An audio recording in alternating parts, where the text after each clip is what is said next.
తనుజ, రాము అరుచుకోవడం అనేది కొంచెం పెద్ద విషయమే. దాని గురించి మళ్ళీ మళ్ళీ మాట్లాడుకుంటున్నారు. ఇక్కడ ఏంటంటే ఎక్కువగా తనుజ అరవడం అనేది తనకి నాకెందుకో మైనస్ లా అనిపిస్తుంది. తన నోరు పెద్దదే, కొద్దిగా ఎక్కువ అరుస్తుంది. ఫ్యాన్ ఫాలోయింగ్ ఉన్నారు కాబట్టి సరిపోయింది, కానీ లేకపోతే తనని కూడా నాకు తెలిసి శ్రీజ, ప్రియాల్లో కలిపేయచ్చు ఈజీగా. సో ఎందుకంటే ఎక్కువ అరుస్తూ ఉంటది. ఏదైనా చిన్న చిన్న విషయాలకి తనకి క్లోజ్ అయిన వాళ్ళ మీద కూడా అరుస్తూ ఉంటుంది. సో ఈ విషయం గురించి ఏం మాట్లాడుకుంటున్నారంటే తనుజ, ఇమ్ము, రాము గురించి మాట్లాడుకుంటూ ఉన్నారు. టీ గురించి అబద్ధం చెప్తున్నాడు అక్కడ. అంటే టీ విషయమే వచ్చింది కదా. సంజన గారు అన్నారు అని ఒక చోట అన్నాడు, మళ్ళీ అనలేదు అంటున్నాడు. పాప ఎందుకో తనైతే భయపడినట్లున్నాడు. అక్కడో మాట చెప్పాడు, ఇక్కడో మాట చెప్పాడు. ఆమె నోరికి భయపడిపోయి ఇక్కడేమో ఒకలాగా అబద్ధం చెప్పాడు, అక్కడేమో ఒకటి చెప్పాడు. అది భయపడిపోయి చెప్పాడు. ఆ విషయం అయితే క్లారిటీగా తెలిసిపోతుంది. కానీ ఆ విషయాన్ని అర్థం చేసుకుని తనుజ అంతగా అరవకుండా ఉండుంటే ఇంకా బాగుండేది. కాకపోతే ఎక్కువ అరిచేసింది. తర్వాత పవన్ కూడా అక్కడే ఉన్నాడు. రీతు, తనుజ మాట్లాడుకుంటున్నప్పుడు పవన్ కూడా అక్కడే ఉన్నాడు. పవన్ ఏమంటున్నాడంటే ఈ విషయంలో పవన్ ని మెచ్చుకోవాలండి. గొడవలు పెట్టడానికి ట్రై చేయట్లేదు. ఏం మళ్ళీ మళ్ళీ చెప్తున్నాడు, కొంచెం చిన్నోడు కదా, తెలియదులే, బై మిస్టేక్ చేశాడు, అదేదో కొంచెం నువ్వు అందరిలో అరవకుండా నెమ్మదిగా చెప్పుండాల్సింది. మళ్ళీ మళ్ళీ చెప్తున్నాడు అనమాట. నువ్వేంట్రా వాడికి సపోర్ట్ చేస్తావు, వాడి చిన్నోడేంటి, నా మీద 1 month చిన్నోడు అంతే, 1 month పెద్దోడు ఏదో చెప్తుంది అన్నమాట రీతు. అంటే ఏం చిన్నోడు కాదు అని చెప్పడం.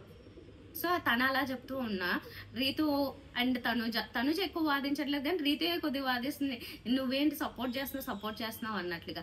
తనుజ ఏమో నేను హట్ అయ్యాను, ఎందుకంటే తను నాకు తమ్ముడిలాగా, నేను నిజంగా బ్రదర్లా ఫీల్ అయితే తను అక్కడో మాట ఇక్కడో మాట అలా చెప్పడం, నేను దానివల్ల సంజన గారితో మాట పడ్డం నాకు ఇది నచ్చలేదు అని చెప్పంటుంటే పవన్ కూడా నెమ్మదిగా అడగాల్సింది నువ్వు అరవకుండా చెప్పు అని చెప్తున్నాడు. వాడు కూడా హట్ అయ్యాడు అని చెప్తున్నాడు. ఎందుకంటే అతను హట్ అయ్యాడు, ఎందుకంటే అందరి ముందు అరిచాడు కాబట్టి డెఫినెట్ గా హట్ అవుతాడు. సో నువ్వు అస్తమానం చిన్నోడు అంటున్నావు, చిన్నోడని గేమ్ లో ఇన్వాల్వ్ చేయొద్దా, ఇందులో ఇది చేయొద్దా, అది చెప్పొద్దా, ఇది చెప్పొద్దా అంటే బిగ్ బాస్ హౌస్ లోకి తెలివైన వాళ్ళనే తీసుకొస్తారని తనుజ అంటదనమాట. అంటే ఏం అమాయకుడు కాదు అని చెప్పడం తన ఉద్దేశం. తర్వాత నువ్వు వెనకేసుకు రావద్దు అని చెప్పి ఇద్దరు అన్నారు. చిన్నోడు అంటే అన్నిట్లో ఇన్వాల్వ్ చేయొద్దా అంటే అట్లా అని కాదు అంటాడు మళ్ళీ పవన్. చాలా నెమ్మదిగా చెప్తున్నాడు వాళ్ళిద్దరికి అర్థమయ్యేలా. వాడితో ఒకసారి మాట్లాడు, బ్రదర్ అండ్ సిస్టర్ గా నువ్వు నిజంగా ఫీల్ అయితే అదే దాంట్లో చెప్పు, ఎందుకు హట్ అయ్యావు ఏంటి అనేది అని చెప్తాడు. నిన్న కావాలంటే మీ ఇద్దరికి గొడవ పెట్టేసి నేను బాగానే ఉండొచ్చు, అది కాదు కదా చెప్తున్నాను ఎందుకని అలాగా అని చెప్పి. అంటే ఎవరికి గొడవ లేకపోయినా ఒకటి బెనిఫిట్ అవుతాడు కదా. అది ఎగ్జాంపుల్ ఏం తీసుకున్నాడంటే పిల్లి కొట్టుకుని ఎలక ఎత్తుకెళ్ళిపోయినట్లు నిన్న జరిగింది కదా. ఎవరు శ్రీజ, రీతు కొట్టుకుని ఈమె ఎత్తుకుపోయింది కదా పాపం, ఎవరు ఫ్లోరా ఇమ్యూనిటీని. అలా అవుతుంది కావాలనుకుంటే, కానీ నేను అలా చేయట్లేదు, మీరు మాట్లాడుకోండి, నెమ్మదిగా మాట్లాడుకోండి అంటే రాముని పిలిచి అడిగితే ఫీల్ అయ్యావా అంటే అక్కడికి బయటపడ్డు. ఎంతసేపు సాగదీస్తాడు మాట రాము రాతోడేమో. ఏంటి దేని గురించి ఏంటి దేని గురించి అవ్వలేదు ఇలా చెప్తున్నాడు. అంటే ఎన్ని రకాలుగా క్వశ్చన్ అడిగినా బయటపడకూడదు. మనసులో హట్ అయ్యాడు, కానీ హట్ అయ్యాడని కూడా చెప్పలేకపోతున్నాడు. అది ప్రాబ్లం అన్నమాట. కాసేపు సాగదీసి లేదు అంటాడు. తర్వాత అన్ని వింటూ అంటాడు, దాన్ని ఆన్సర్ చెప్పడం మాట చాలాసేపటి వరకు. తర్వాత సారీ అంటే నాకు వద్దు సారీ అన్నాడు తనుజాని. ఎందుకు అని అంటే మిస్టేక్ నాదే ఉంది అంటాడు మాట. సో అది మిస్టేక్ ఉందని తనకి తెలుసు, కాకపోతే అరవడం అనేది ఈమెది కూడా మిస్టేక్, అది క్లియర్ గా తెలుస్తుంది. తర్వాత ఇంకా మెయిన్ గా మాట్లాడుకోవాల్సిన విషయాలు నిన్న ఎపిసోడ్ లో విషయాలంటే ట్రయాంగిల్ లవ్ గురించి కళ్యాణ్ ఈ విషయాలన్నీ నేను వేరే ఎపిసోడ్ లో చెప్పాను. బట్ యాక్చువల్లీ ఏంటంటే ట్రయాంగిల్ లవ్ స్టోరీ గురించి దివ్య రివీల్ చేసింది. రఫ్ గా మాట్లాడేస్తాను ఈ విషయాలన్నీ, అంటే ఎపిసోడ్ లో విషయాలు. సో ఇది నైట్ జరిగిన విషయాలు చెప్పాను నేను, ఇది తనుజకి రాముకి కొంచెం కూర్చుని మాట్లాడుకునే విషయాలన్నీ. తర్వాత ఎపిసోడ్ లో విషయాలు ఏంటంటే ఏదో అన్నాడట జోక్ గా, కోపం వచ్చింది రీతుకి. ఎందుకు కోపం వచ్చింది అంటే ఈ ట్రయాంగిల్ లవ్ స్టోరీ విషయం చెప్పిన తర్వాత పవన్ రీతుతో బాత్రూమ్ లో ఏదో మాట్లాడుతూ ఉండగా ఏదో జోక్ చేసినట్లున్నాడు. ఏం జోక్ చేశాడో తెలియదు, కానీ రీతు బాగా హట్టేది. చాలాసేపు నీతో మాట్లాడను పోగి అనుకుంటూ అక్కడ చాలాసేపు అలుగుతూ ఉంది అన్నమాట. నేను ఏదో సరదాగా అన్నానులే, ఇంక వదిలేసాయి పర్లేదు అంటే ఈ విషయంలో జోకా అంటది. అంటే ఏం జరుగుతుందనేది తెలియదు, కానీ ఏదో అది కట్ చేశారు కావాలని మనకు చూపించలేదు, ఇది కూడా లైవ్ లో విషయమే. తర్వాత హరీష్ గారు మాట్లాడుతున్నారు అన్నమాట, పాపం మిగతా ముగ్గురు జాలేస్తుంది, ఒక్కతే వచ్చింది కదా దివ్య ఒక్కతే వచ్చింది, సో మిగతా ముగ్గురు పాపం వాళ్ళు వద్దాం అనుకున్న వాళ్ళకి అవకాశం లేదని వాళ్ళ గురించి పడుకుని మాట్లాడుకుంటున్నారు ఆయనలో ఆయనే జో. తర్వాత దివ్య మాత్రం టాస్క్లు ఎలా ఆడుతుందో చూడాలి అని ఆమె గురించి మాట్లాడుతున్నారు. తర్వాత దివ్యతో చిచ్చాట్ ముందు వేరే వాళ్ళు ఉన్నారని కమెంట్ చేస్తుంది. రీతి ఏమంటుంది అంటే, దివ్యాని వద్దు అని అనుకున్న వాళ్ళల్లో చాలా మంది ఉన్నారు, అంటే వద్దు వద్దు వద్దు అని చెప్పారు కదా, రీతు కూడా చెప్పింది. సో వద్దని చెప్పి తర్వాత ఆమె రాగానే మాత్రం బ్యాగ్లో మోస్తూ సూరికాయలు మోస్తూ వెళ్తున్నారు అది ఇది అని చెప్పేసి కొంచెం కామెడీగా చెప్తుంది మాట తనుజాతో, చూడు వద్దని ఆమె చుట్టూ తిరుగుతున్నారు అన్నట్లు. మరి రీతు ఏం చేసిన తర్వాత రీతు కూడా వెళ్ళింది పవన్ గురించి, లేకపోతే తన ట్రయాంగిల్ లవ్ స్టోరీ గురించి ఆ డీటెయిల్స్ అన్ని ఆవిడతో కూర్చొని నిలబడుతూ మాట్లాడుతూ తిరుగుతూ ఉంది. మరి తను ఎందుకు ఆ పనులన్నీ చేయడం, ఆవిడికి తిను కూడా వద్దన్నది కాబట్టి కావాలంటే దూరంగా ఉండొచ్చు కదా, వెళ్ళి తను కూడా ఏదో తన క్లారిఫికేషన్స్ అయ్యి తను ఇస్తూ ఉంది అన్నమాట. కళ్యాణ్ ఏమో బాగా కేర్ చేస్తాడు, ఫ్రెండ్ అవన్నీ చెప్తుంది.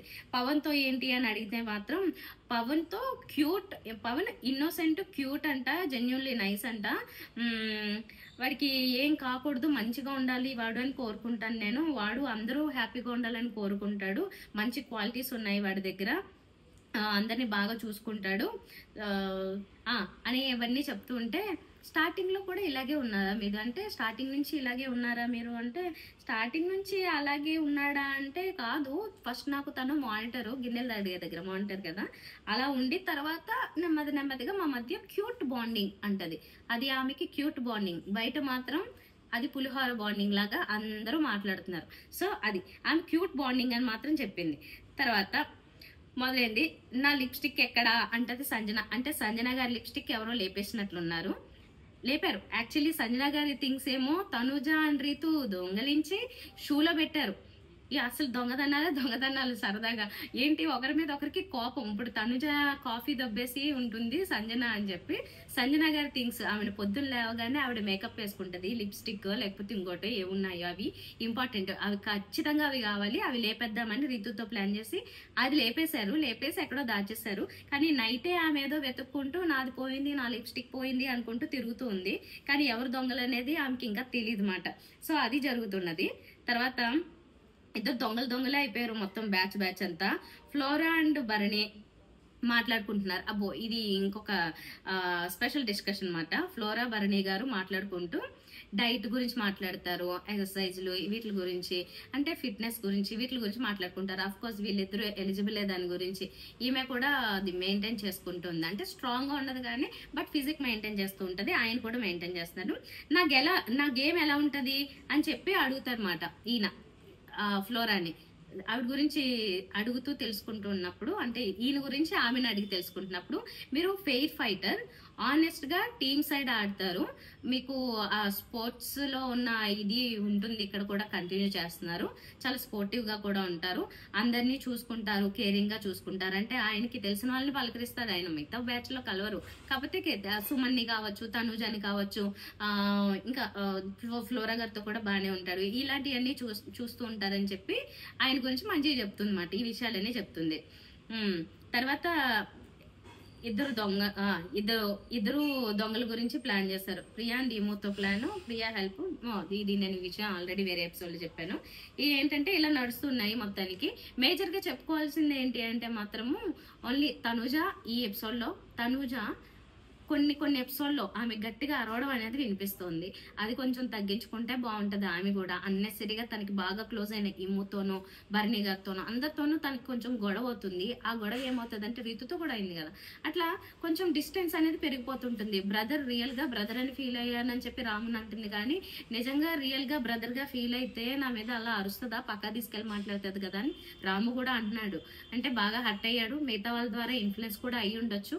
బట్ యాక్చువల్లీ ఏంటంటే అన్నెసరిగా అరవడం అనేది తనుజ తగ్గించుకోవాలి, తనకి మంచి ఫాలోయింగ్ ఉంది కాబట్టి, ఆటలో కూడా బాగానే ఆడుతూ ఉంటది కాబట్టి, ఫిజికల్ టాస్క్ లో వచ్చినప్పుడు అయితే కష్టమే కొంచెం. రీతు బెటర్ ఆ విషయాల్లో, అంటే ఫిజికల్ టాస్క్ వస్తే గట్టిగా ఇచ్చి పడేసే టైపు. తనుజ కొంచెం చేద్దాం అనుకుంటది కానీ ఆమె ఫిజికల్ స్ట్రెంగ్త్ సరిపోదు అంతే. కాకపోతే ఒకటే ఆమెకి ఇచ్చే సజెషన్, ఆమె ఫ్యాన్స్ కి, ఆమె నోరు కూడా కొంచెం గట్టిగా ఉంది, అది మాత్రం తగ్గించుకుంటే చాలా బెనిఫిట్ అవుతుంది అనమాట. లాస్ట్ అదే టాప్ 5 వరకు ఆమె ఉండే అవకాశం ఉంటుంది. విన్నర్ విన్నర్ విన్నర్ అంటున్నారు కదా, విన్నర్ ఎవరు అవుతారో మనకైతే ఇప్పుడు వరకు తెలియదు, కానీ టాప్ 5 లో సంజన గారు ఉంటారు. ఇప్పుడు దివ్య వచ్చిన తర్వాత దివ్య పర్ఫార్మెన్స్ ని బట్టి ఆమె సంజన గారికి కొంచెం ఫిజికల్ గా అయినా ఇంకోలాగైనా ఆమె కొంచెం టఫ్ ఇచ్చే క్యాండిడేట్ మాట. అందుకే సంజన గారు కూడా దివ్యాని వద్దనుకున్నారు, కానీ రివర్స్ లో బిగ్ బాస్ స్ట్రాటజీతో దివ్య ముందుకొచ్చింది, అంటే ఇంట్లోకి వచ్చింది. ఇంకెవరైనా వస్తారా ఇంకొక పర్సన్ అనేది తెలీదు, వస్తే కనుక ఇంకొంచెం గేమ్ డిఫరెంట్ గా ఉంటది. బట్ దివ్య కూడా బాగానే గట్టిగానే ఆడే క్యాండిడేట్ నే లోపలికి పంపించారు. ఇప్పటి నుంచి ఇంకొంచెం ఇంట్రెస్టింగ్ గా మారితే మారచ్చు, అది purely depends on Divya performance మాట. That's all for today. నేను మరో వీడియోలో ఇంకొన్ని ఇంట్రెస్టింగ్ విషయాలు మీతో షేర్ చేస్తాను. బాయ్.